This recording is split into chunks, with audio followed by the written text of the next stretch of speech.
दाननाथ का पत्र क्या मिला, आघात के साथ ही अपमान भी मिला। वह अमृत राय की लिखावट अच्छी तरह से पहचानते थे। उस पत्र की सारी नम्रता, विनय, प्रणव मानो उस लिपि में लोप हो गए। मारे क्रोध के उनका मस्तिष्क खौल उठा।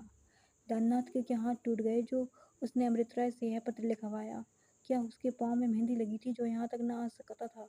और यह अमृत राय भी कितना निर्लज्ज है, वह ऐसा पत्र कैसे लिख सकता है? जरा भी शर्म नहीं आई। अब तक लाला बद्री प्रसाद को कुछ कुछ आशा थी कि शायद अमृत राय की आवेश में की गई प्रतिज्ञा कुछ शिथिल पड़ जाए।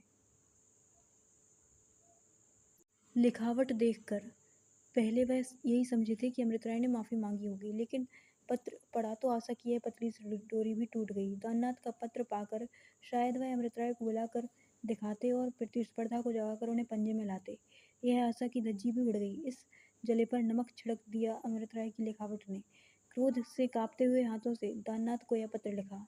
लाला दाननाथ जी, आपने अमृत राय से यह पत्र लिखवा कर मेरा और प्रेमा का जितना आदर किया है उसका आप अनुमान नहीं लगा सकते।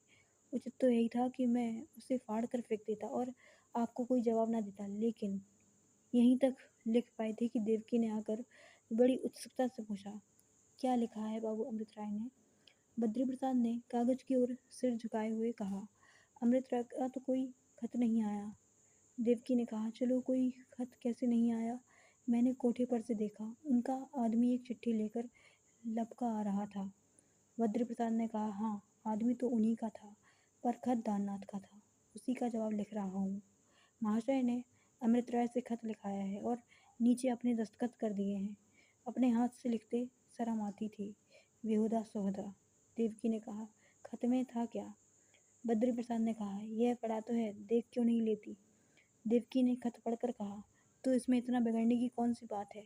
जरा देखूं सरकार ने इसका क्या जवाब लिखा है। बद्री प्रसाद ने कहा, तो देखो, अभी तो शुरू किया है, ऐसी खबर लूंगा कि बच्चा सारा स्वादापन भूल जाए। देवकी ने बद्री प्रसाद का पत्र पढ़ा और फाड़ कर फेंक दिया। बद्री प्रसाद ने कड़क कर पूछा, फाड़ क्यों दिया? तुम कौन होती हो मेरा खत फाड़ने वाली?